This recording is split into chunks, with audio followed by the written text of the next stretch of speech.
It's time for the absolutely... I'm on my way! Completely! I'm almost there! Random! Why are there so many stairs? Podcast! Oh, jeez! With Andrew Rhodes. Hello, everybody, and welcome to the Absolutely Completely Random Podcast for Saturday, October 2nd, 2021. I'm your host, Andrew Rhodes, as always, here on the Webdesigner 18 YouTube channel, welcoming you all back for another fun-filled week where I'm having to improvise a little bit because I could not find a lot of topics this week. In fact, I am literally digging the bottom of the barrel here for topics. I'm not even joking on this. This is sad. And this wasn't I didn't have time this week, I didn't have a chance this week. No, I literally could not find, there was nothing interesting this week. Not a goddamn thing.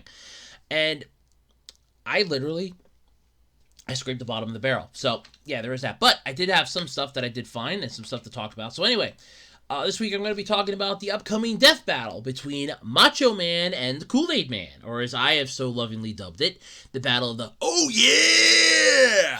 Because that's literally what it's going to freaking be. I'm also going to be talking a little bit about the new Venom movie, which I did not see, and nor do I plan to. Because as a lot of you know, I'm not going to the movies anymore. $30 to go see Lead a Battle Angel, for me, was my limit. That was it. And it cost $30 just for me to go to the movies by myself, by my lonesome. I'm not taking anybody else with me, just for me. Nope, I'm done. But yes, the new Venom movie, Let There Be Carnage, is out, and I did see a review from Angry Joe, Other Joe, and Alex on his channel, and I kind of, it almost seems like the trailer's built up a thing, but I'll get into that.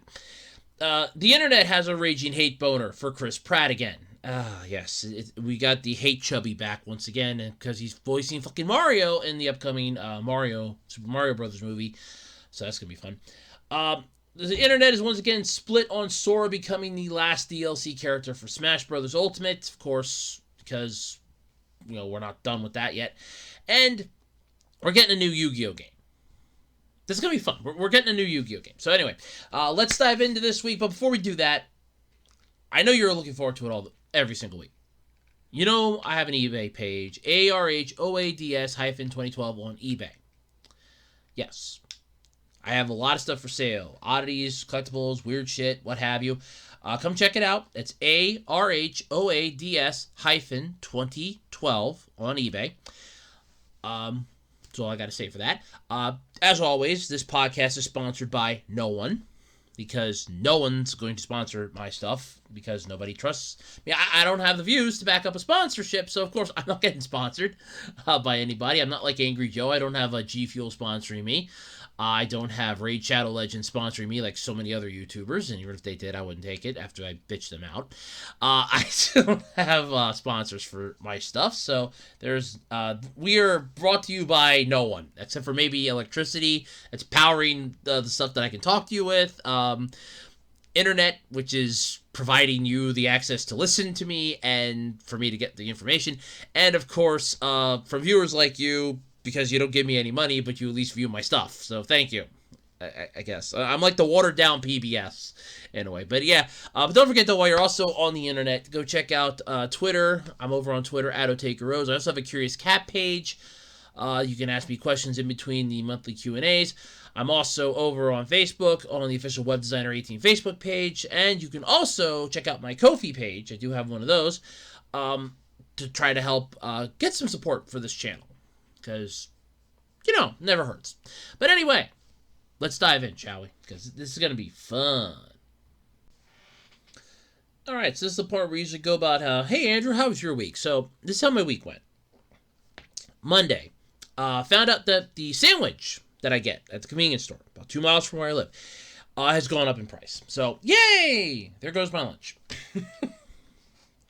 What was like a $6 sandwich is now about a $7 sandwich. It went up 50 cents. Then with the tax added into it, because of course there's tax.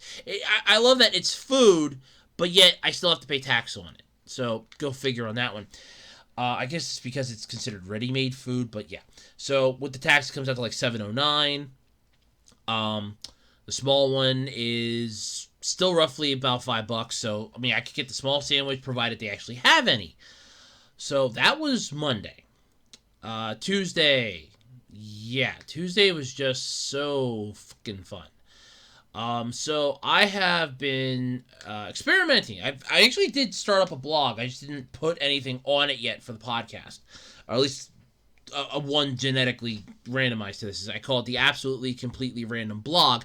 I just haven't actually done anything to it yet. I forgot I even had it on there, and I clicked Blogger by accident when I wanted to go into my notes, and oh crap, I actually have a blog on here, and I haven't done anything to it yet. So it's one of those, I guess I could work on this somewhat down the road if I have to kiss my YouTube channel goodbye. I could work on this, since it'll only take like an hour of my time versus however long I have to do for YouTube videos. But yeah, there is that. I could also put up links to the podcast too on there, which is an idea, but it's something that I'm working on, I guess. I mean, I could just do like a Web Designer 18 blog, I guess, but it's something that I'm working on that I completely forgot about too. So there is that. Oh. On top of that, though, yeah, getting into work was a pain in the ass this week. Just so much crap going on. I'm still going off of I got my head chewed off last weekend by family, which if you ever need a free piece of advice, let me give you a free piece of advice out there to everybody listening. Here's a free piece of advice for you. Never, ever, ever get in bed with family. Don't ask them for help. Don't ask them for assistance. Don't go to them with your problems, because they will hold it over your head. It doesn't matter if your family's like the Brady Bunch, or if your family's like the Seavers, or the Tanners, like on TV. They will hold it over your head. Trust me. I have learned this lesson the hard way. I'm 32 years old, and I have learned this lesson the hard way. Okay? So, trust me. Trust me when I say this. Do not get in bed with family. So there you go. That's my advice for you. But yeah, so that was Tuesday. Wednesday was, well, it's somewhat exciting. Let's see here. Stood in line because the Powerball was up really high, and my mom gave me a couple bucks to get a couple tickets. So I was like, yeah, I'm gonna go. Well, plus I chipped in $2 myself too. So I was like, I want to get my cash for life. I do like getting that when I go out for my lunch. Because it's like, oh, well, it helps. Yeah, it does help in the long run. But I'm like, yeah, go out, get that. I'm standing in line for that. I just kind of liked how everybody's like, oh, yeah, well, the Powerball's up really high. That's why the line's really long for the machine. And the one person's looking at me like, I wish you wouldn't be standing over there. I'm thinking to myself, look, I trust this machine more than I trust getting it from you. Because the last time I got it from the counter, you people complained. So it's like, I'll go to the machine. Screw you guys. Yeah, that was some serious. So that was Wednesday. Thursday was fun. Got a text from the electrician that we're down for October 19th. Hopefully to get our power fixed, our electrical issue repaired. For those of you that don't remember that, back in like the end of January, beginning of February, right before the massive blizzard hit the East Coast, we lost power to half the house, and that also included losing power to the heater and the water pump. And literally in the midst of the blizzard, we had no heat and we had no water. And getting an electrician to come out there was like yanking teeth with tweezers. The one that did come out patched it quick for us so we could at least have heat and water, which I'm very thankful for that. But then proceeded to give us an estimate for like almost $1,700, and that basically almost made me vomit. And now it came like months later. So that was fun, because then I had relatives at my backside about that. At least one relative. And then we had to search for another electrician, which we found one then after, again, after I got my head chewed off again. I had to search for another electrician, so that was fun. So hopefully this whole thing will be fixed now come the 19th. So that's going to be fun. I got to get the car inspected yet. for October. I got other bills and stuff that are coming, and I got pressure from relatives, like I said from last week, where I need to find a better job. And yeah, it's just wonderful being me how my week has gone. And then to top everything off, because this has literally just been my week. I have had one shitty week here so far, because it's still going off of last weekend. Any little parts of levity that I've been having, my mom will probably think to herself, well, you were cracking jokes earlier this week. Yeah, that's because at this point, my mind's trying to offset something. It's realizing that I'm getting stressed to the point that I'm starting to lose my grip of sanity. So it's like, look, here, let's come up with something stupid here. Let's just say something stupid. It might be stupid to us, but it'll work. It might, break the tension. So all of this week has just culminated to yesterday. And yesterday has to be, by far, the best day I've had this entire week. It is the cherry on top of this shit Sunday. So I go to work, as usual. I figure I'm going to stop at the ATM, because yesterday was payday. I'm going to stop at the ATM. I'm going to get $20 out, and I can buy myself a nice lunch. I cannot get any money out of the ATM. And it's not that I'm broke. Somebody literally ripped out the cash dispensing part. Like, they busted it. So you go up there, it's still open. It's a 24-hour ATM. It's still open. But you cannot take money out. It literally has for your actions that you could take. 2 of them are not available. And then I look at the thing, and there's like tape. You can still see it's first off, it's clear tape. For starters. So who the fuck puts clear tape? For starters. It was clear tape. You can see that they literally ripped it out like it's busted. And I'm like, oh, for the love of God. And I'm like, this is great. Because I'm like, I only had $4 on me. I'm like, I want to buy a nice lunch. I'm like, God damn it. Well, at least I wanted to check my balance anyway, so I was still able to do that. That was the only thing you could do. I mean, you could put money in, but you could not take anything out.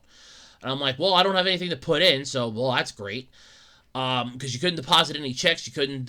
You could only deposit physical cash. Or no, it was only checks. You couldn't do any cash. No cash at all. It was checks only.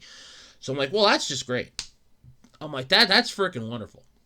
So then I go over to work, and I'm going through work, going through the motions. Has a good time with my boss because she's only going to be one more shift yet, and that's going to be it. Then I go to the convenience store, and I'm like, well, I don't have money for lunch, so I'm just going to get the lottery tickets. Well, I'm kind of glad I didn't have any money for lunch. They didn't have my fucking sandwich there. So even if I could have gotten money out of the ATM, I wouldn't have been able to buy anything. It's just the perfect cherry on top of the shit Sunday. It was. It was just the perfect topper. And all of this, because then we had Hot Pockets. I had a Hot Pocket for lunch, so did my mom. But it's it was just the perfect topper for this horrible week that I've had so far. And this has been this is basically 7 days of hell for me. Mental hell.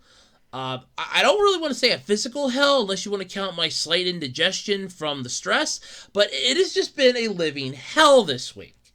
And I'm like, great. That's just perfect. It's the cherry on the shit Sunday. It said I couldn't even get lunch, even if I could have had money out of the ATM to get lunch. I'm like, man, I'm glad I didn't have to stop and get gas. I would have been screwed. But then now I got to figure out the post office hours and readjust that because they're changing their hours. I'm assuming they're getting rid of Saturdays, which, I mean, they've been threatening to for years, so it makes no sense. But yeah, so it's just been a perfect fucking week for me, folks. So let me know how your weeks have gone. Maybe somebody had a better week than me. But let me know how your weeks were. And without any further ado, let us get into the podcast, because I need something good to happen to me this week. I need something good. I need something good, damn it. I really do. All right, so I watched the Death Battle, the latest one where you had Goku Black taking on Reverse Flash. And let me rephrase when I say I watched this. I fell asleep during it.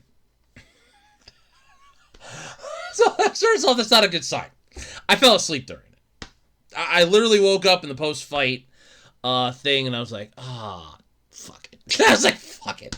I'm like, I probably heard it subconsciously, and it bored me to tears, and I just fell asleep, or I was just that tired. Because, I mean, I get up to, 2:30 in the morning. I get up 2:30, 3 o'clock in the morning. So, yeah. So I'm like, okay, fine, fuck it, whatever. I just threw my hands up in the air and I'm like, whatever. What? Whatever. Whatever, fuck it. But the next upcoming death battle, I've got to talk about. This is about the level of stupidity that I think the McGruff the Crime Dog taking on Smokey the Bear was. And the upcoming death battle, the next death battle that we are getting, is Macho Man versus the Kool-Aid Man. And I'm literally looking at this, and I said this to my mom, and I'm like, oh yeah, I said the upcoming death battle, it's Macho Man versus the Kool-Aid Man. And she starts laughing instantly, because I'm thinking, every time you say Macho Man, and I'm pretty sure this is who it is, it's Randy Macho Man Savage, for starters. That's the one that goes, oh yeah! Yeah, that's literally going to be this battle, is the battle of the oh yeah. It's going to be, oh yeah! Versus, oh yeah! That's literally what this is going to be. Because then I make a joke, like the next day, I'm like, could you imagine if Macho Man and the Kool-Aid Man put out an album? Their first song would be, oh yeah! She's like, where do you get this stuff? Like, I came up with that in my head. This is literally going to be the battle of the oh yeah. That's basically what it is. I mean, I can't even tell you, for starters, what in the hell their powers are going to be. But it's like, it's going to be the battle of the oh yeah. This is literally going to be a pissing contest between a literal drink and... I don't even know what to describe Macho Man as. But this is literally a pissing contest. This is a dick measuring competition here. More than a death battle, I think. And it's just hilarious that this is what they're coming up with for this one. It's going to be the battle of the oh yeah! It's the oh yeah battle. I can just see that now. I can oh yeah better than you. Oh yeah! Oh yeah! Oh yeah! Oh yeah! Oh yeah! Oh yeah! That's literally, I think, what it's going to be, is it's going to be the battle of the oh yeahs and nothing more. Like, there's not going to be, I mean, I cannot see the Kool-Aid Man taking a punch. It's a fucking glass container. It's a glass jug. That is not going to take a single hit in any way, shape, or form. And I'm honestly hoping that to bring the Kool-Aid Man in, somebody keeps going, oh no, oh no, oh no, oh no, and then they both come in and do the, oh yeah! Because that would be hilarious. For starters, that's how that starts off. Like, all of a sudden, they're like, oh no, I dropped my ice cream. Oh no, oh no, oh no. And then just like that, both of them come in and go, oh yeah! Why are you here? This is my thing. No, it's mine. No, it's mine. And then they just start beating the crap out of each other. And the Kool-Aid Man is not going to win. The Kool-Aid Man is a literal fucking pitcher. It's a glass pitcher. It is not going to... What? I can beat that thing with a fucking rock. Give me a rock. I will beat the Kool-Aid Man. Give me a rock. I will beat the Kool-Aid Man. I swear. Give me a rock. I'll beat the Kool-Aid Man down with a rock. I can beat him with a freaking twig. I can beat him with a stick. It's just a fucking glass pitcher. You take one swing at that with your hand or one hit at that with your foot and it is down for the count. This is literally McGruff the Crime Dog versus Smokey the Bear all over again. In this case, it's the Kool-Aid Man versus the Macho Man. It's like, this is simple physics here. The Macho Man's gonna win this fight. It's a glass pitcher that he's going up against. It's a glass pitcher, for God's sake. This cannot be possible for this to happen. I mean, you've seen a glass pitcher. I am assuming that somebody out there has seen a glass pitcher. You can beat that thing with a plastic baseball bat, for God's sake. Just one good swing and it's destroyed. Once Kool-Aid Man loses all of his Kool-Aid inside of him, that's it. He has no power. Why not bring out Pepsi Man? I can see Macho Man taking on Pepsi Man. I can see the Kool-Aid Man taking on Pepsi Man. Could you imagine that? I mean, I don't think they could get the rights for that, but God, that would be funny, though, to see the Kool-Aid Man taking on Pepsi Man. That would be hilarious. Yeah, the Pepsi Man. It just, like, turns the Kool-Aid into Pepsi. Oh, that would be, it's like, here, let me turn that Kool-Aid into Pepsi. Oh, what'd you do to my Kool-Aid? No, you turned my Kool-Aid into Pepsi. For God's sake, that would be hilarious. And to me, that would be hilarious as all hell. It's the Kool-Aid Man and it's Pepsi. That would be hilarious. I would fucking die. That would be the part that I would just die laughing. But at this point, I mean, come on, folks. It's the Kool-Aid Man. It's the fucking glass pitcher. This is literally, like I said, this is McGruff the Crime Dog versus Smokey the Bear. That was a bloodhound going up against a black bear. Hell, even going up against a brown bear, the bloodhound's gonna get its ass whooped. Hell, let alone a black bear, which I'm pretty sure is what Smokey the Bear is supposed to be. But either way, it's gonna get its ass whooped. You have Macho Man taking on the Kool-Aid Man. So this Macho Man's compensating for something. And it's like Professor Clump said in the opening for the Clumps 2, all these diplomas on this wall don't make up for the fact you got a little Vienna sausage in your drawers. So unless Macho Man's compensating because he's got a little Vienna sausage in his drawers, I'm pretty damn sure he's going to take down the Kool-Aid Man with little ease. Hell, just drink him and he's done. Unless he can, maneuver his liquid inside your body, he's done. You drink him. Wait 2 hours. He'll come back out. He'll be done. It's like, this is going to be the quickest death battle in history. 2 hours later. Oh, yeah. It's done. I mean, seriously. I don't see this being this long of a drawn-out fight. This is going to be like the quickest fight in history. I mean, unless you're going to say that he's indestructible glass, in which case, I'm going to call bullshit. I doubt highly that there are any pitchers out there made out of plexiglass or bulletproof glass. That would be grossly idiotic, for starters. Yeah, it's a glass pitcher. Even if it's a plastic pitcher, you can still beat a plastic pitcher to death with a fucking baseball bat. How I can stomp on one with my foot. And I mean, I guarantee you that there's a high schooler out there that weighs less than me, that is skinnier than me, that is shorter than me, that is basically scrawnier than me, and they could probably step on a plastic pitcher and break it. I'm willing to bet good money on that. And that is the point here. It's that you have Macho Man taking on the Kool-Aid Man. I can't take this seriously. This would be like having two frogs having a slap fight with each other. It's like you have Slippy the Frog taking on the Battletoads, and it's just a slap fight. That's all you hear. That's all you would freaking hear for 5 minutes would be just them. That's it. It is honestly what I have to say the stupidest idea that they've had. But, I mean, let's put it this way. If this thing works, first off, I got some laughs out of it, so the comedic value was there. You had the shock value, which is good. You had the comedic value, which is good. So all that's well welcomed. But at the same time, it's the Kool-Aid Man. Yeah, okay, he can bust through a wall. What are his powers? Does he make Kool-Aid appear? Can he, wave his hand to make Kool-Aid appear? I think the Hawaiian Punch guy can actually make Hawaiian Punch appear. I could go for a Hawaiian Punch. But yeah, but you know what I mean. I could just see this, though, being this massive, middle finger in a way. But, unless the Kool-Aid Man can magically make Kool-Aid appear, like liquid Kool-Aid, and use it as a weapon, I don't see him beating Macho Man. Plus, again, it's a freaking liquid. Just drink it and pee it out. That's how you can win this fight. I can't get over this one. This is hilarious to me in more ways than you could ever imagine. But still, I don't know. I have mixed feelings about this one, but honestly, I don't see the Macho Man losing this. I really don't.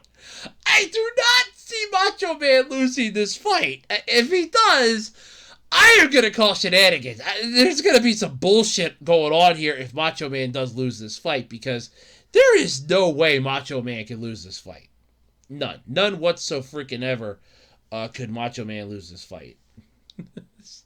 It's going to be fun to watch, though. That much I can definitely say. Alright, so the new Venom movie dropped. Venom Let There Be Carnage. Oh, God. I didn't see it.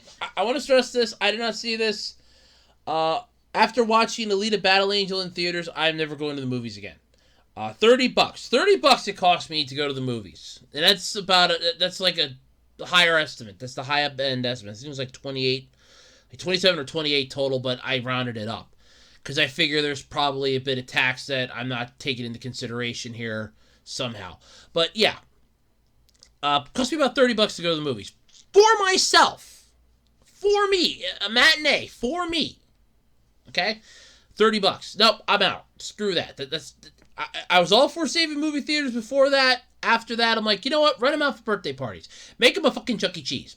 Honest to God, that's pretty much what they are now. Because you got the little arcade. You have a lot of like movie theaters that have pizza and dinners now you can get. A lot of them are serving booze. Obviously. And so, yeah, I mean, obviously. And yeah, in all honesty, just fucking make it a Chuck E. Cheese. Just make them a discount Chuck E. Cheese at this point. It is the discount Chuck E. Cheese. And what is it? It's a movie theater. Yeah, that's basically it. I was all for saving them before I went to go see Alita Battle Angel, and it cost me $30. After that, I'm like, you know what? Fuck the theaters. They can just be rented out for birthday parties, sporting events, stuff, concerts, things like that. Screw this. I mean, you can stream the stuff online, and in all honesty, I could pause it, go to the bathroom, I could sit in a comfy chair that isn't going to massage my ass and make it feel warm and blow smoke up it at the same time. Because that's what that fucking Barca Lounger was doing. All of a sudden, I'm sitting there and I'm like, man, my butt's getting warm. And apparently, it's timed. I found out it's timed. Somebody I know went to that one, and they're like, oh yeah, it's a timed release. It does that like every couple minutes throughout the movie. It'll like warm your seat up for you so that you feel a little more comfortable.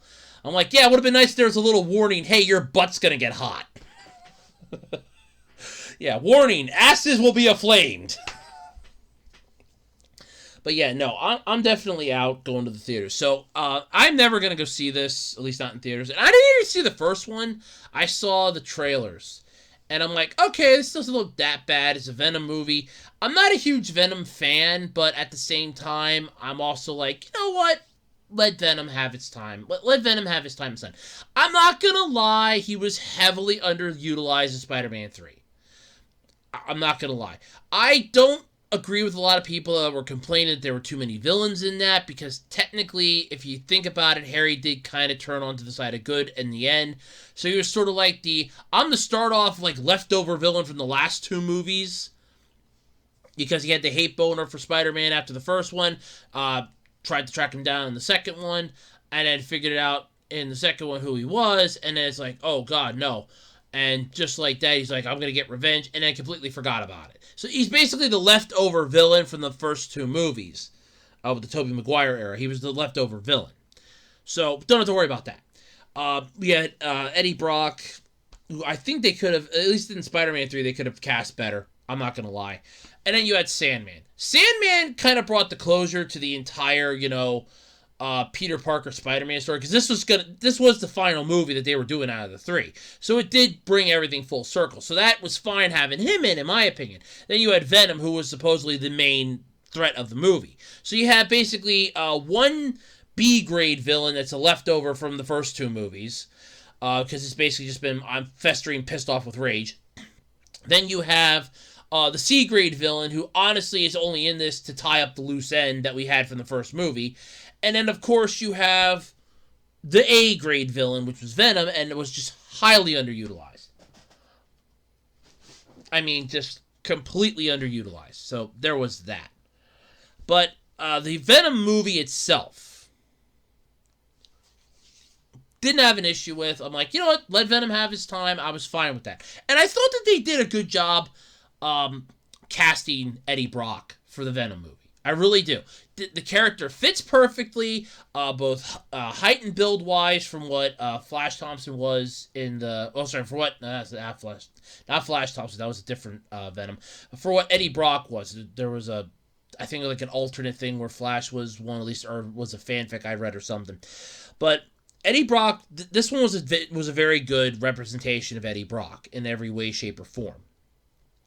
The thing is, I'm going to have to agree, after watching a few reviews, watching some clips, and watching a few cliff notes, I have to agree with the review with Angry Joe, OJ, and Alex that they just threw too much comedy into this thing. And when they were describing this, I was already looking at this like, well, wait a minute, what? You have stuff that they should have had, I think, in the first movie and not in the second movie. And it's basically the meh. I'm not a huge fan of Carnage, though, granted, I think it's cool, but I will agree with them again. Carnage is more of an R-rated, and I mean like a hard R. We're talking like Bloodsport hard R here, like a solid hard R style character. This is a character that you need to have violence, you need to have gore, you need to have everything coming in every way, shape, or form. Like, you know that they're going to decapitate somebody. You know they're going to impale somebody, yank out their heart, and you're going to see it beat as it stops. You're going to still see it beat as it slowly stops. That's the type of villain that Carnage is. And how they were describing what Carnage was doing, I'm like, that's not Carnage. I mean, I'm not a huge fan of Carnage, but at the same time, I understand what Carnage is. And I'm like, that's not Carnage. That's basically a watered-down crap. And lo and behold, it's basically what it was. So, of course, you have this entire slew of other stuff that's thrown into here. You have this, like, odd couple mechanic between Venom and Eddie. You have, you know, the whole... I'm not going to lie, I think Woody Harrelson was cast very well. Because, to me, he can play a psychopath very well. You cast him for a role, you tell him you're going to be playing a psychopath, he does a damn good job at playing a psycho. He can do psycho like that. It is perfect. It really is. But when it comes to this, I have my reservations. I really do. I have my reservations when it comes to this because, of course, you're talking about one character. One solo character, and you're like, okay, yeah, this is what the character does, what the character is, but at the same time, you're thinking, okay, but that's not what's happening up here. You have, I think I know that they were trying to avoid spoilers, but of course, they didn't succeed at that, because I think Alex ended up spoiling some of it. And that's when Joe caught him, and he's like, yo, we did say no spoilers. Then I did last night then watch the spoiler review then, where they did spoil it. They went into discussion on it. And I'm like, yeah, okay, so this is basically the watered-down version of what I kind of figured it was going to be the watered-down version of. And, of course, that's essentially what it was. It was the watered-down version. You took a character like Venom. Venom's a really good character. I like the dynamic that he and Eddie have. I think that there's like some good room for comedy in this. There's a part where Venom goes, "Oh, it's a red one." And that's supposed to make you laugh. You're supposed to look at that and go, "Oh, shit, there's a red one. No, I can't fight it. That's a red one."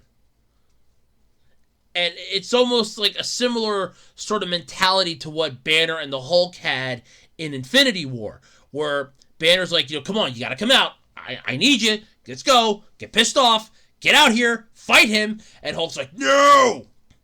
What do you mean, no?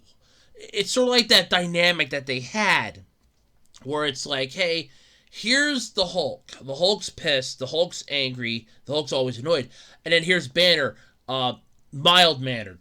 Doesn't get angry. Doesn't get pissed. Doesn't get annoyed. And here you have, with Venom, you have Eddie, who's just, like, completely bland, tries to keep a level head. And then you have Venom.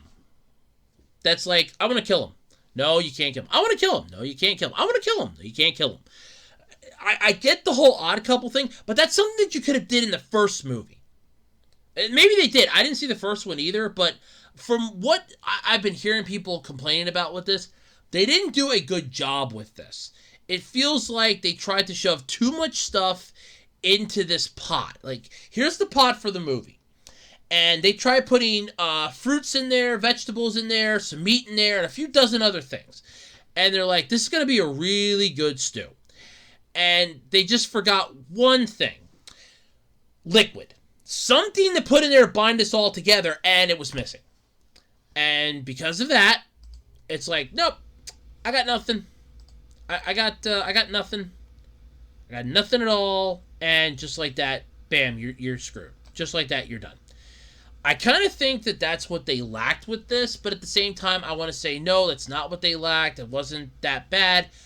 But then again, like I said, you ran the risk of this happening. When you make a sequel to something, you have this one-off opportunity. It's either going to succeed or it's going to fail. Or you're going to hit this middle ground. And the middle ground is usually where you always want to start. That's, in my honest opinion, whenever you have somebody go and say, I am insert, thing here. Like, I am doing whatever the hell this is. You're instantly telling them, this is where I'm starting off with. I'm either going to jump high or I'm going to crash through the ground. And occasionally, with sequels, you crash through the ground. Perfect example of this. And I really hate to say this one, because it became a trilogy then, and the trilogy definitely nailed home the fact that the sequel was a lot better. That the sequel was worse, I should say, was The Mummy. Because you had the original Mummy movie, which was really good. That was the one with Brendan Fraser, okay? The first one was really good. The second one, you could watch the second one, never have seen the first one, watch the second one and go, okay, this is good. Then you watch the first one and go, okay, that second one was crap. And that's what happened with me and my mom. Because we went to see the second one. After we watched the second one, then we watched the first one. And we're like, yeah, no, the first one was garbage. The first one was way better. The second one was crap. And then the third one came out, and it's just like, fuck this. I couldn't even stomach the third one, to be honest with you. I couldn't stomach it at all. And I know a lot of people out there are going to go, oh, but, you tried. No, I tried. I tried. I'm not going to lie about that. I tried. The thing was, there's trying and there's failing, and I feel like I failed miserably to even try to enjoy it.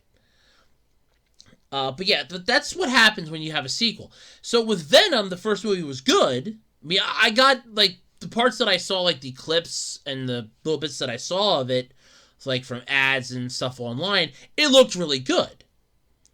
But I kind of feel like, with what I was hearing with the reviews and some of the criticisms, is that what they were doing with the Odd Couple-like thing, they could have done that in the first movie and hammered that home there. They made the second movie more Carnage-focused, like the fucking title says. Let there be Carnage, and have it be more Carnage-focused. Like, look, Venom goes up against Carnage, Venom gets his ass whooped. Venom and Eddie kind of bond a little tighter than they are now, and they figure out a strategy, and then Venom wins. So, yeah, I'm going to have to agree with a lot of the reviews that I've seen to this, that it just, there's issues. I'm going to have to agree with it. Do I agree with a lot of the ratings for it? No. It was a PG-13 movie. Do I think it's a PG-13? No. This should have been, you could have made this a soft R. You could have made this a soft R, and I think it would have did well as a soft R, but even a hard R. But of course, it's Marvel. You can't have any Marvel movies that are R-rated. Well, yes, you can, because this one isn't technically affiliated with Disney. Disney does not own this one.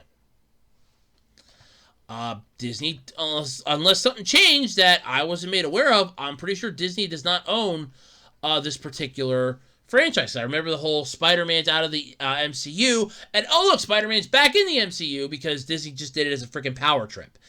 And yeah, so I don't see this being this massive, oh, here, we're going to have this be, it's a Disney property. We can't have anything R-rated. It's got to be family friendly. PG-13 is the highest you can go. And if that's what happened, and that's why this thing got neutered like this, then I feel really bad for the Carnage fans out there that got screwed with this, because this feels like, from everything I've seen, this definitely feels like this was neutered. Like somebody took Carnage back into the vet's office and just cut the balls off. It's like, that's it, you're neutered. And then just for shits and giggles, they spayed him too while they were at it. Just for shits and giggles. I'm just like, you know what? I agree that it feels, at least based off of everything that I've seen for it so far, I'm gonna agree. Yeah, this thing definitely is one of those. It's more spoiled than anything else. It feels like it's neutered. It feels like a neutered version of what it was, of what it wanted to be, and it sucks. But there's really nothing you can do about it, unfortunately, because you have to deal with the onslaught of all the other crap that is constantly going on within the back room, the production area, the studio's back rooms and stuff like that. They have backroom dealings all the time. It's like, oh, no, we gotta have this, we gotta have that, it's gotta have this, it's gotta have that. And you're just like, why? Well, it has no choice. Well, no, I want to know why I have no choice in the matter on this, because I kind of want to know why it is I need to do this. Well, no, you don't need to know jack diddly shit. And there you have the issues. But as far as I'm concerned, yes, while it sucks that I kind of think we got screwed out of a decent Venom sequel, because like I said, I thought the first one looked really good. I didn't see it, but I thought the first one looked really good. I kind of feel like this one, I have to agree with the critics that have been commenting on this, the reviewers. This feels like a watered-down mess. Like you're going into this thinking it's a Venom sequel, and it's more of an Odd Couple. It's more of a fanfic gone wrong, basically. This is basically, I'm assuming this is like a fanfic gone wrong, and then it's like, yeah, it's basically what it is, and you feel it. You know, that it is that messed up, and I'm like, yeah, no, I can't. I feel sorry for the people involved in it. I mean, their careers aren't really going to take a hit. If you're like an A or B list actor, you can have at least like one or two hits that are going to hurt, but they're not going to kill your overall career. But if you're a C or D list actor, yeah, you might be feeling a burn on this one. But yeah, that's my take on it, though. So yeah. Alright, so we're getting a new Yu-Gi-Oh game. Yay! Brand new Yu-Gi-Oh game's coming out. It's gonna be, what? I think they said some point this... Yeah, it's coming out this winter. It's called Yu-Gi-Oh! Duel Masters. It's launching this winter. Konami showed this off during the Tokyo Game Show program this past Thursday. It's a free-to-play Yu-Gi-Oh! Game, which is first off nice, because I'm tired of the pay-to-win bullshit, because that's what Duel Links is. And you have Duel Links, which is basically, it's free to play, but they incentivize you to buy the packs. They incentivize you to buy, the stones, to buy the packs. Because that's how you're going to be the top tier player. And I cannot tell you how many times I've gone into like a match and I got spanked hard by somebody that's rocking a massive Blue Eyes deck that, in all honesty, should not have a Blue Eyes deck. They use the card of credit. Like, oh, I just used my credit card and I bought like $200 worth of stones and $200 worth of packs. And that's what I'm doing. And it's first off, it's scummy. I always hate that with pay to win games. It sucks. Because, and that's why I was happy last week when Pokemon Unite leveled the playing field. That made me feel good. But then you have other games that I still think should follow suit on that. And Duel Links is one of them. I kind of feel like if you start using like money to actually buy the stuff, and they can tell, you can tell who's using money and you can tell who's not. And they cannot say that we can't tell. That's bullshit, because you're getting the money from them. If the ones are logging in and only doing the free stuff and they're leveling up slowly, those are the ones that aren't putting money into the game. If you have one that went from level 1 to level 60 in a matter of like 3 hours, they're putting money into the game. Those are the ones that you look and go, okay, so they get put into their own little bracket if they ever want to participate in like a little duel, and the other ones get shoved into this bracket, because this is the free bracket. This is the ones that paid money bracket. So this is going to be launching this winter for the PlayStation 5, PlayStation 4, Xbox Series X and S, Xbox One, Nintendo Switch, iOS, Android, and PC via stream. The company also revealed that the game is going to have a solo play, including a story mode based on the card lore. First off, I love that idea. If you've ever, and I do mean this, if you have ever read the cards, not the effect ones, those don't matter. I mean, we're talking the solid, we're talking the normal monsters. If you've ever read those lore, like the flavor text that's on there, that's flavor text, but here's the thing, that's lore for that monster. I mean, okay, there actually is lore for some of the effect monsters too you really have to dig for, like Gearfried's lore is that he was a massively powerful swordsman that, was fearful of his own strength, so he constructed the suit of armor to kind of hinder his power. So that's actually pretty cool.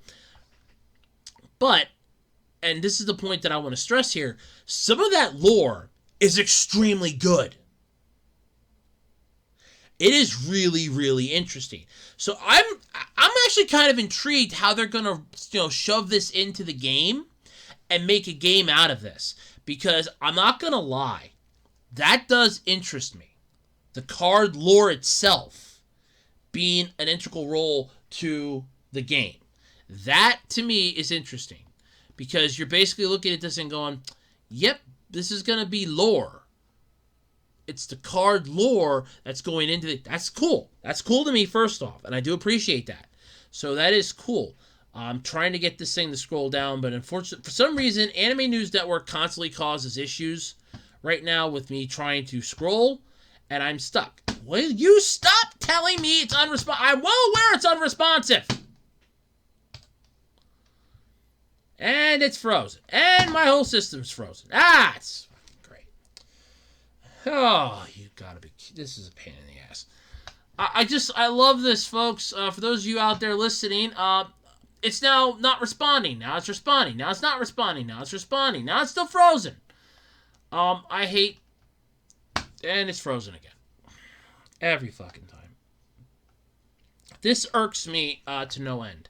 And I have this thing boosted right now via the, I think it's iObit. It's helping to boost this right now. And yeah, it's just completely freezing up on me. So yeah, that's just fucking wonderful. And I'm getting like no response. Will you? I'm well aware it's unresponsive. Oh, god damn it. Alright, well, I can go off of what I have on here, but unfortunately I can't scroll down anymore to see the rest of this, and it's not letting me do anything to fix this. This is, yeah. Well, it's not a completely random podcast if something doesn't fucking happen to me trying to look something up on Chrome, and Anime News Network and Chrome do not seem to work with one another anymore. So I guess I'm going to have to stop using them as topic sources. And it just crashed Chrome.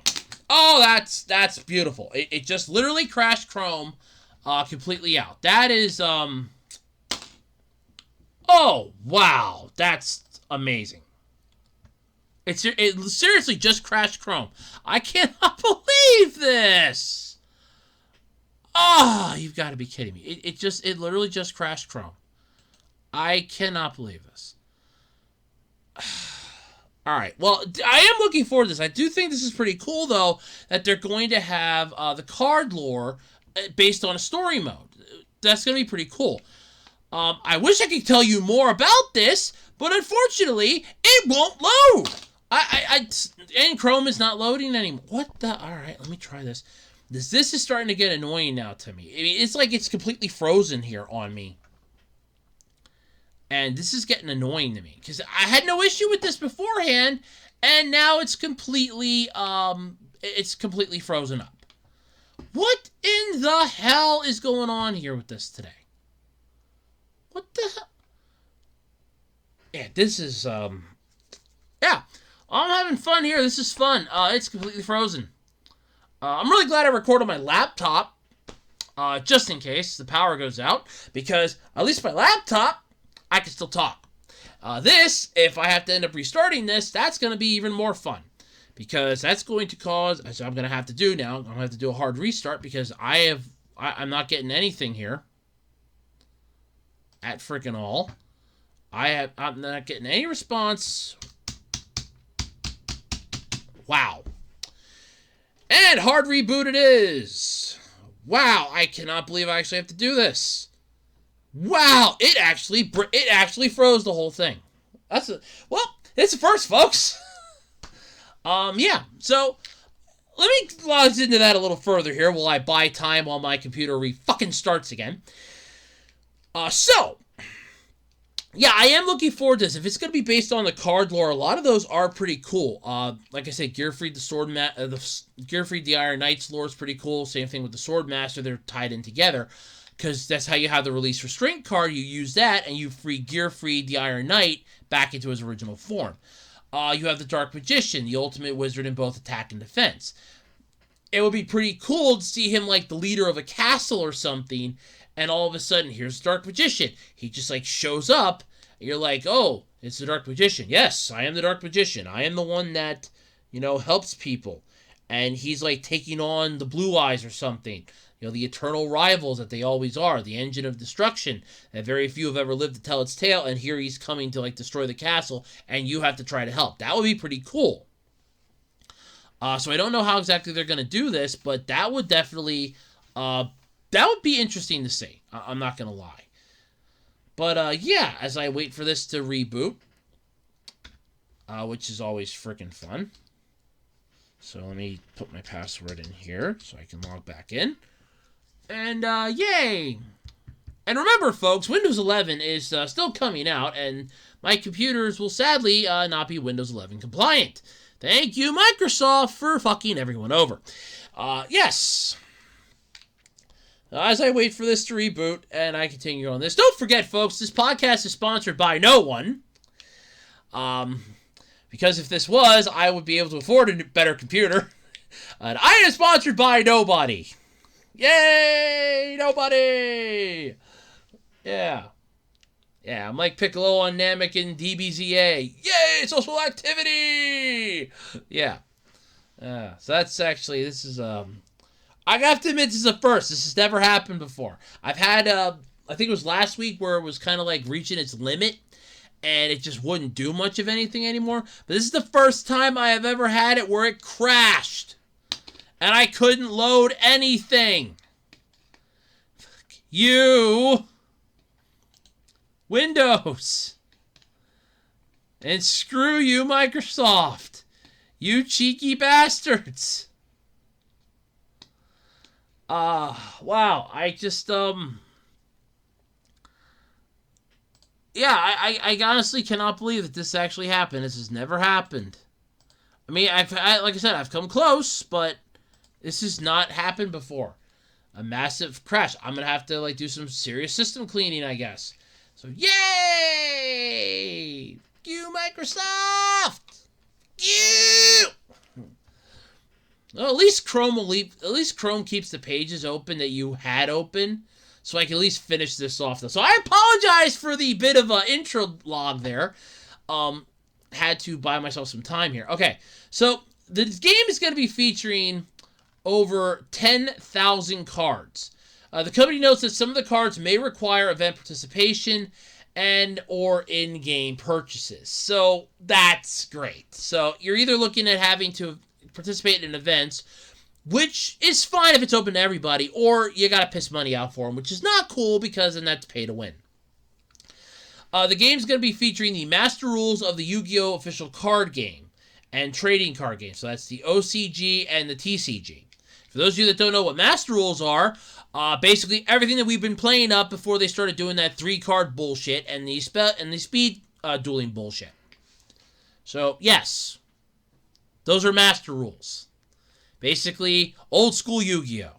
Yeah, that's the rules. It's also going to be the first game in the franchise to support 4K resolution. It's going to also include a tutorial. Well, I would hope it includes... Most games usually do have a tutorial. That's how you learn to play the game. Konami is also going to be holding tournaments for Yu-Gi-Oh! Master Duel, and it plans to include it as an official event at the Yu-Gi-Oh! World Championship events, which are always fun to hear people on YouTube squawking about, oh yeah, so-and-so beat him with this type of a deck, and man, I didn't think that deck was going to win this year. Yeah, that's always like a lot of fun. I'll usually like put one of those on and listen as I'm doing something else. Those are always fun to hear. And I do like the picture that they got here of Exodia pulling his like Incinerate move.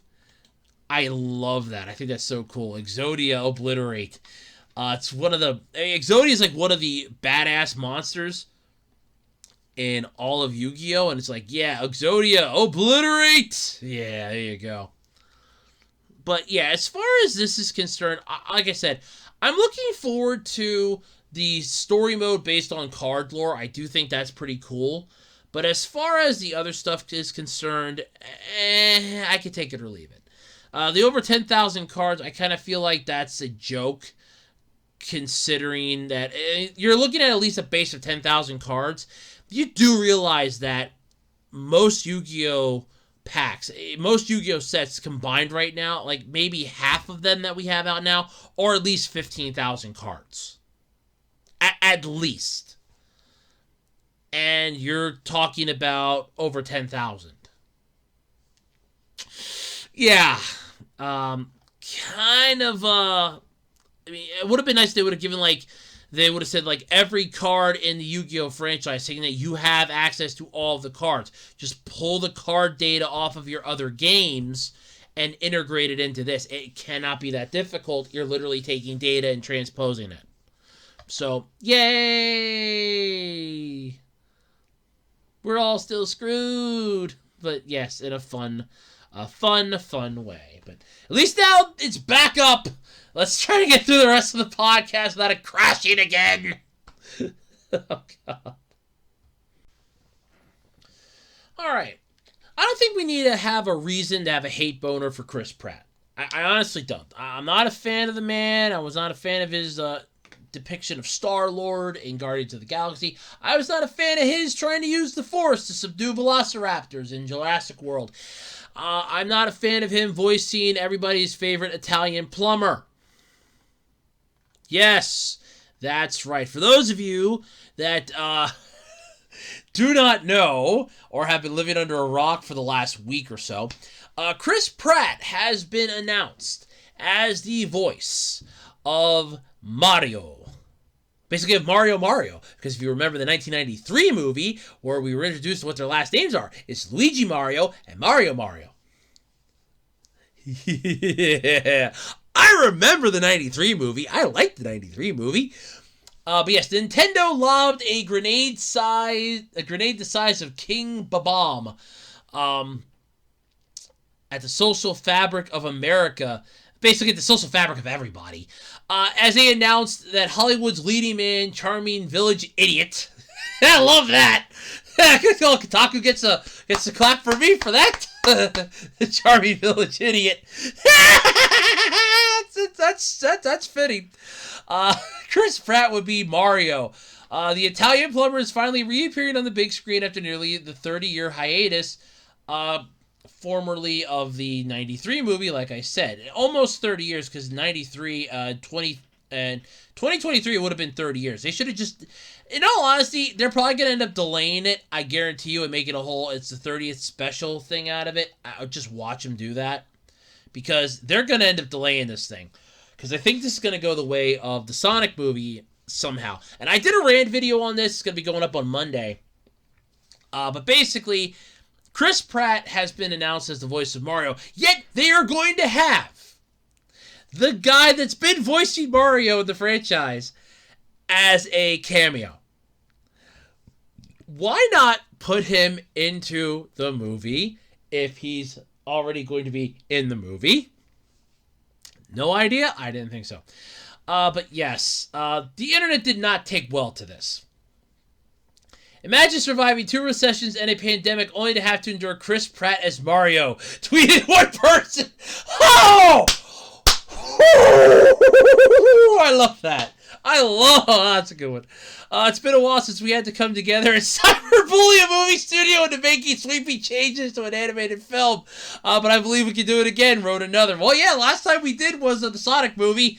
And then again, they kind of backstepped on themselves real quick and way too fast for my taste. But yes, we did that too. I love this. This is so much fun. They're referencing, though, that the time for a collective outcry of the internet forced Paramount Pictures to delay the Sonic movie so visual effects artists could fix his legs, or as one person put it, finding out that Chris Pratt is going to be Mario is the exact opposite feeling of finding out Idris Elba is Knuckles. Yeah, I can see Idris Elba as Knuckles. I cannot see Chris Pratt as fucking Mario. I cannot see him voicing Mario. I cannot picture his voice coming out of Mario. I'm sorry, in no way, shape, or form. Not only that, but you have Charlie Day is going to be playing Luigi. Charlie Day, like I said in my rant video, reminds me of a coked up crack addict from It's Always Sunny in Philadelphia, because that's what he played in. He reminds me of a coked up crack addict. And you're going to have him play Luigi. No offense to the man, but you cannot act for shit. I'm sorry. I'm sorry. Ooh, I almost choked on that. You cannot act for squat. You look at this, and you look at your acting. You're brought into movies as a comic relief. Luigi is already screwed upon so badly. He's treated just slightly better than Waluigi, and I feel horribly sad for Waluigi. And that's saying something. But Pratt has become notorious over the past couple years for being the worst of the Hollywood Chris's, at least in certain corners of public opinion. This is why at least one random online individual was able to predict Nintendo's shocking reveal through the clairvoyant power of shitposting. But still, why are so many people down on this casting choice? So many so that true statements like Fred Armisen will voice Cranky Kong have already been relegated to back-page news. Yeah, there's a lot of problems. Issues galore. Like I said, he used the fucking Force in Jurassic World to subdue velociraptors. I am sorry. I don't buy that bullshit. There's lots of layers here to unravel. The article's really long. You can go through and read it for yourselves too. But I'm just not happy about this. But for decades, though, Mario has been voiced in the games by Charles Martinet. I think is how you pronounce it. I know I couldn't pronounce it in my rant video, but yeah. Who's also not Italian, but is theatrically trained and experienced voice actor who specializes in accents and dialects. So basically, you're going up against a guy from the motherland who's better at it than you, and you're going to take... Great, okay, he's not Italian, but still, you're going up against him. This would be like me trying to out Nicolas Cage. That doesn't work. This would be me trying to out Hugh Grant. This would be like me trying to take down Hugh Jackman while being Hugh Jackman. I don't see this happening. Yeah, this is just so horrible. But like I said, there's a lot going into this article. I'm not going to read the whole thing. Definitely not going into the whole thing here. You can read it for yourselves. Mostly because it's really freaking long and I don't feel like reading the whole thing. But yeah, I'm not happy about this at all. Because there's a lot of stuff in this article that I don't like. I will not talk about on my channel. But yeah, no, I don't like this at all. I do not see Chris Pratt being a good... I cannot picture his voice coming out of Mario in any way, shape, or fucking form. I mean, this to me feels like a massive middle finger. Like he came out and said, hey, I will do Mario. And everybody in the room was like, yes! Oh, thank God! Yes! We don't have to hire that other guy. Yes! And then just like that, everybody's like, oh, the internet does not like that. I mean, this is almost how we were all... what I'm afraid of is that he's going to end up doing like a Mario voice, putting it out on there just to shut people up. And then it's going to be like the whole Cowboy Bebop thing now. Because a lot of people were on board with the, hey, I don't like this idea with Netflix's live-action Cowboy Bebop. This looks like crap. And then they released the opening last weekend. And now all of a sudden everybody's like, hey, I love this. Traitors. Yeah, that's the first thing. Traitors. I saw it like traitors. But yeah, that's what I'm afraid is going to happen with this. Is that he's going to... put out like he's gonna like do a clip or something. He's gonna put it out on Twitter or on social media. People are gonna see it. He probably already did too, just to shut him up. And then they're gonna go, hey, he's a really good Mario. This might be really good. It's the fucking Sonic movie all over again. And this is an animated movie for starters. So again, if this would be live action, I still, first off, I wouldn't even like it. But Why can't you just get the guy that voices Mario to voice Mario? You literally have the guy that voices Mario. If he's willing to come in and sit in a booth and you're going to shovel some money in front of him, do it! This is like looking at the golden goose and expecting milk to come out instead of an egg. It's like, no, I'd rather have some goose milk. Oh, what the hell is this egg? I would seriously just look at this and go, it's what I want. This is what I want. Nope, it's one massive middle finger. I can't buy it for beans. As far as I'm concerned, it's a bit of a joke. I find it weird. I find it very uncomfortable. I find it hurtful. To be honest, if you want my honest opinion, I find it hurtful. But yes, all in all, no, I cannot see Chris Pratt. I don't need to have a reason to have a hate boner for the guy. I don't like him as an actor. I think he sucks. I think he sucks. You have Star-Lord. He was Star-Lord. First off, and I said this in my rant video, I'm going to say it again. How in the hell is that Walkman still functioning that far into 30 years? 30 years! How do you still have a functioning Walkman? How? Did you repair that with like space age technology? How do you have a functioning Walkman 30 years in the future? No answer? I didn't think so. Yeah. I didn't think so. And you did this. You did the Jurassic World movie where you're using the Force to tame velociraptors. You are not a Jedi! God help us if you ever become one. I don't need a reason to hate the guy. I don't need a reason to have a hate boner for the man. I really don't. I don't like him. I'm not a fan of him. I think he sucks. End of discussion. I think he is a horrible individual. You know, whatever he's done off the screen aside, I'm not a huge fan of him. He's not that world's great of an actor to me. To me, he feels like that discount actor that you get. Like, when you go to make a movie, and this is the best way I can describe this. You go to make a movie, and you go, hey, I'm going to need some actors. You go to the Actors R Us store, and you're like, oh, I can't afford you. I can't afford you. Oh, I wish I could afford you, though. Oh, look at that rating. Oh. So then you go to the bargain bin. And I mean, like, the bargain bin. We're talking the bargain bin here. Okay, like all the way in the back bargain bin. Like we're talking dime store bargain bin. And that's where you see him sticking out under the buy one, get one free thing. And you're like, oh, I want to buy this one and I can get him for free.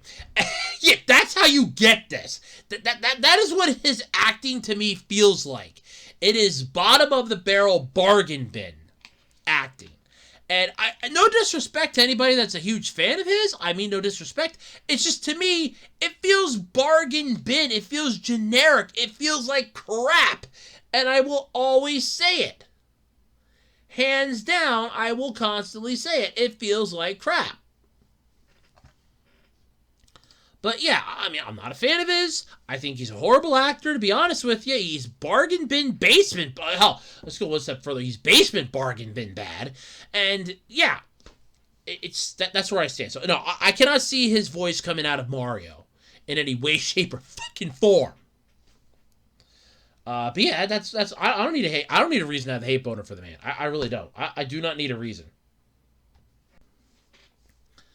All right, everybody. So Smash Brothers Ultimate. We're getting ready for the last and final member of the DLC to be announced.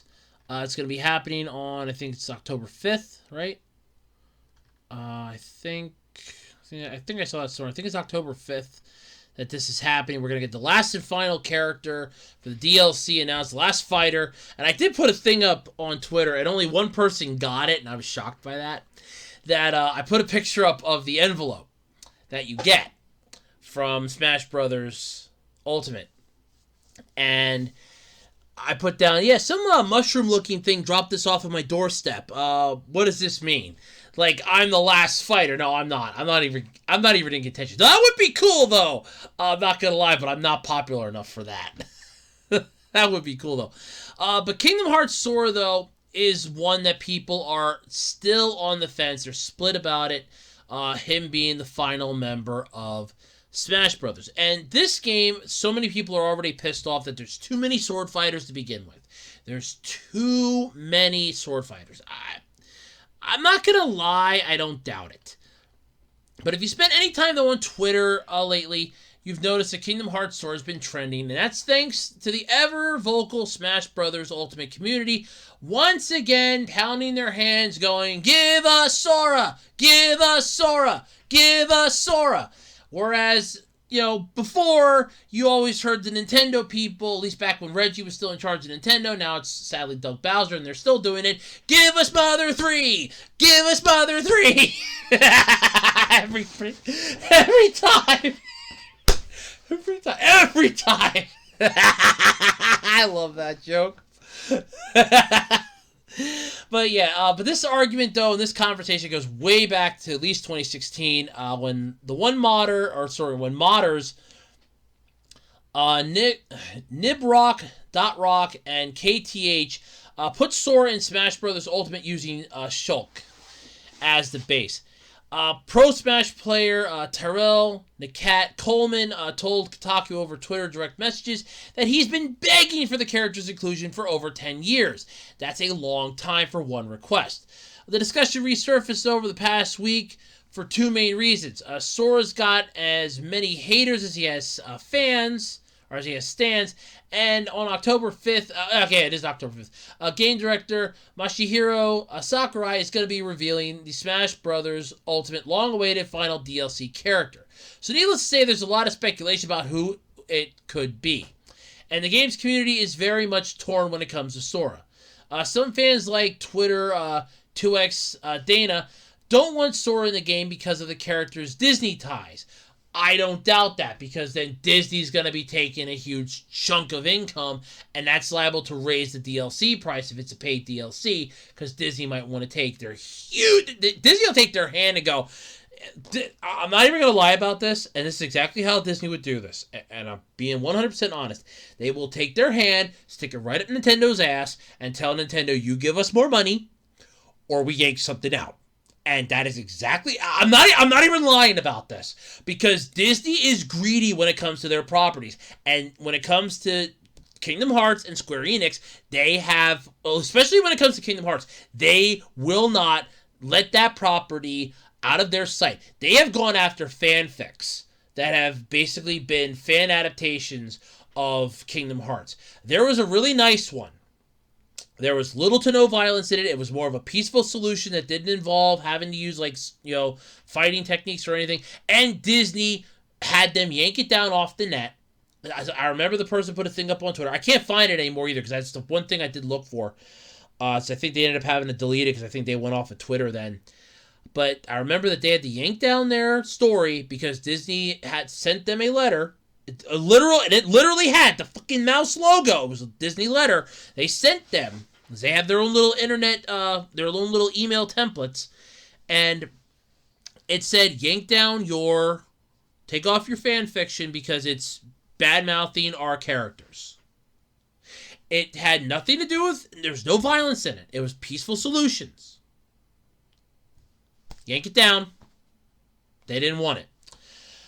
I'm amazed they haven't gone after Robot Chicken yet for that Robot Chicken skit, because that was disturbing. I'm amazed they give them time, though. But then again, Robot Chicken's poked fun at Disney left and right. Hell, Fox has too for years. And now Fox is owned by Disney. I'm waiting for the moment when Cartoon Network gets bought by Disney. That's when hell's going to open up. But, yeah. So, I get it. But they told them, though, while they didn't dislike Disney's business practices, they also fear the company would have too big of an influence in their character's design in Smash, taken away from Sakurai and the design team's vision. Yeah, basically it's like, no, you can't have this version of Sora. This is the version you have to have. No, not that. No, that. And then don't forget, again, like I said, the whole rights, royalties things, Disney's, looped up hand right up there, because they're going to... And that is the thing with Disney. They will, especially when it comes to their properties, like I said, they will not sit down and say, oh, yes, you can have our property. We don't care.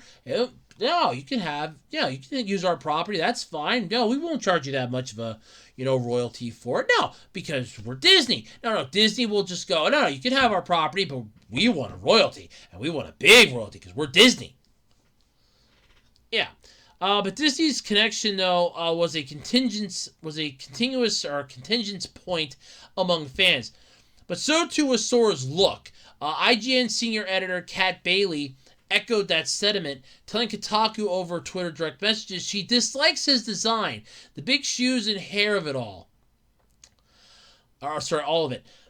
Bailey also found Sora to be the least interesting element of Kingdom Hearts, though she did enjoy the myriad of Disney references and Final Fantasy callbacks. Well, yes, because Kingdom Hearts was Square Enix and Disney collaboration. Square Enix has the Final Fantasy games, so of course they were going to funnel those in until Kingdom Hearts 3 when Disney put the hammer down and said no more. Which, to want my honest opinion, I think that was the final nail in KH3's coffin. Because you had the stupid mechanic of here's the ride thing where you can like pull up these rides and it's like, woo, I'm going on a water bounce ride beating the crap out of my enemies, or you're going on a Stitch space shooter ride, or you're going on some Magic Mountain coaster, taking on a volcano titan, which that was about the only cool thing, but you could do that doing anything. It's like randomized which one you get, and it's like, ugh. That was Disney stroking their own ego to get more people interested in Disney stuff, where it's like, hey, what about Square Enix? Hey, what about us? We put a lot of time. This is our show now. Get away. And that's what it felt like. And I watched all of Kingdom Hearts 3. First off, like I said, and I had my issues with this. I did a rant video on it. I complained about it. And I stand by this. I felt like Kingdom Hearts 3 was more Disney focused and centered because Disney wanted it to be about Disney and nothing else. This is Disney.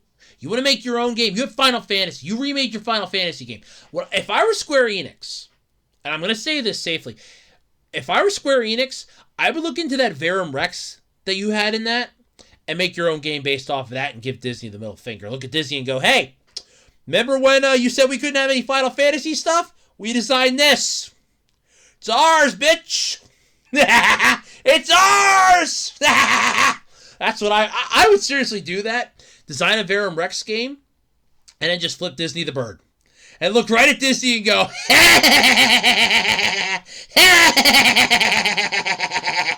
as you're literally, as the money's just like coming in by the truckloads behind you, just literally look at Disney and go, and just flip them the bird and laugh.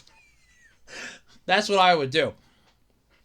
But the other side of the debate, though, are the Sora-loving diehards who would possibly kill to see the character join the Smash roster. An artist who goes by the Twitter handle Kilhum, and I apologize if I mispronounce any names out here, by the way. I do apologize. Sorry about that. Who happened to post a super popular render of Sora in front of a Smash logo, told Kotaku that Sora was one of their favorite characters ever, and they'd straight up buy Super Smash Bros. Ultimate if Sakurai added Sora. They don't own the game but have access to it via game sharing on Nintendo Switch, but they don't physically own it. Yeah. And of course, there's Pro Smash players like Joker / Pichu, Main, Tyrell, Nakat Coleman, and Nakat sporting the hashtag Sora for Smash on his Twitter name, told Kotaku that Kingdom Hearts fans have been suffering while waiting for the next mainline entry. The long-awaited Kingdom Hearts 3 finally launched in 2019, to mixed reviews, mind you, because, again, it had fucking issues out of the gate. It had issues, period. Like I said, if I were Square Enix, there was a Verum Rex thing in there. If I were you, I would capitalize on that and run. I would go, hey, we made this. Let's get a development team in here, start working on a full game for this. And don't tell Disney. You want to screw us, Disney? We too can play that game, my friends. But Sora, though, is my favorite video game character, and I have been begging for his inclusion for over 10 years now, according to Nakat over the DMs. I think he fits in Super Smash Bros. Ultimate as an exciting character, not only lore-wise, but gameplay-wise. With how big he is as a gaming icon, I think it's the proper send-off to Sakurai's years of work, and having most of the world happy with his inclusion is a bonus. But, yeah. The problem is, though, is that, of course, multiple issues. One, if Sora is owned by Disney, Nintendo would have to license the character from Disney.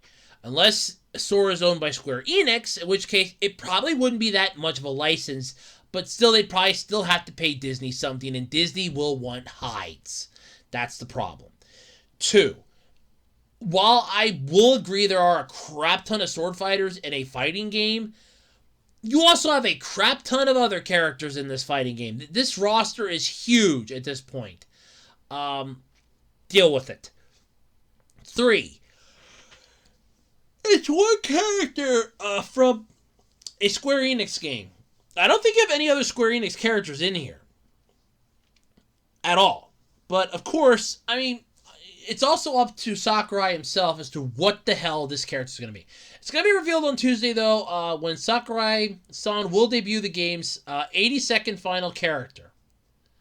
Which will be the final component to the Fighters Pass Volume 2 DLC, and what could well be the final Smash Direct will begin on October 5th at 10 a.m. Eastern Time. So you know I'm going to be checking that out. I'm going to be monitoring Twitter like crazy this coming Tuesday, because I want to know what the hell's happening. October, 5th? What the hell? That's not a Tuesday. Is it? No. Yeah, it is. Oh, shit. Oh, yeah, okay, it's in 2 weeks later is when my electrics get fixed. Okay, yeah, so yeah, all right. My bad. I had a brain fart, my bad. I had a senior moment, my bad. My brain just did not want to function. But yeah. So, I mean, they're holding out hope. Hopefully we'll get it. I mean, worst case scenario, I wouldn't mind seeing, like, any other characters in this, too. I mean, it could end up, maybe we'll be lucky and it'll be a twofer. It might be Sora and Riku. And it could be like an interchangeable character. Or Sora and Roxas, since they're both the same character. That would be interesting. Have Sora and Roxas. Like, you could switch to Roxas, or switch to Sora. Switch to Roxas, switch to Sora. That would be pretty interesting. Or, like I said, or Sora Riku would have like a twofer in one. I don't know. But, yeah, either way, I still find this kind of interesting. In the long run, though, yes, I do kind of see a lot of people's complaints with the please no more sword fighters, but at the same time, like I said, it's a fighting game, deal with it. You're gonna have sword fighters regardless.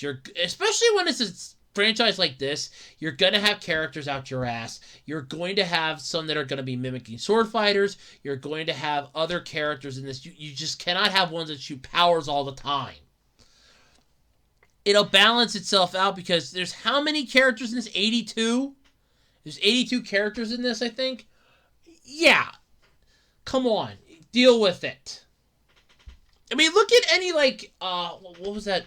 There was a really cool arcade game that I played. And I know that it was out then, I think, for the Sega system, like the Genesis.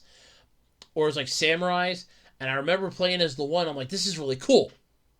Because then years later, this is a fun story too for this. I'll wrap this up with this fun story. So then years later, I mean, I played this at the movie theater. And years later, I shit you not, years later, I went to a movie at a different theater. That game was in that theater. I walked over to it. I'm like, I remember this game. I hit the start button. It remembered me. And the thing is, because I remember that when I was telling this story to my mom, my grandfather, I remember my grandfather going, oh, somebody probably just put a freaking quarter in that. No, it said credits 0.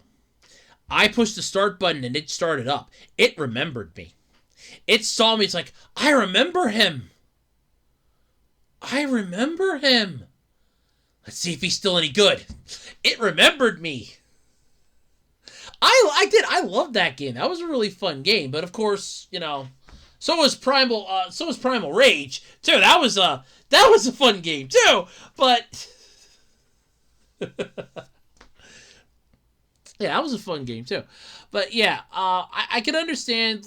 But like I said, when it comes to this, you're gonna have a crap ton of characters in this. It's gonna be one of those things. I mean, who knows what we're gonna get? Who knows what it could possibly be?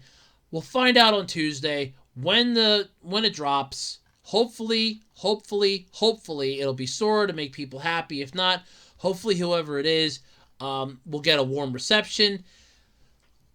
At least it won't be as bad as it. What was it? What was the one? It was a Final Fantasy character. I think got shot into this, and they were like, "No!" and they were just like losing their shit. No, it was Fire Emblem. It was Fire Emblem, and the people are just losing their shit over it. They're like, "No!" Yeah, I remember that.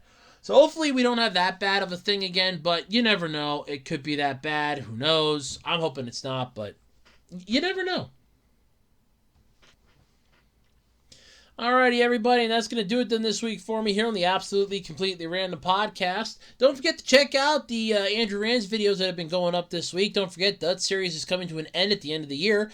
And don't forget to check out the latest Q&A video. Don't forget to submit your questions. And don't forget to go over to my Twitter page.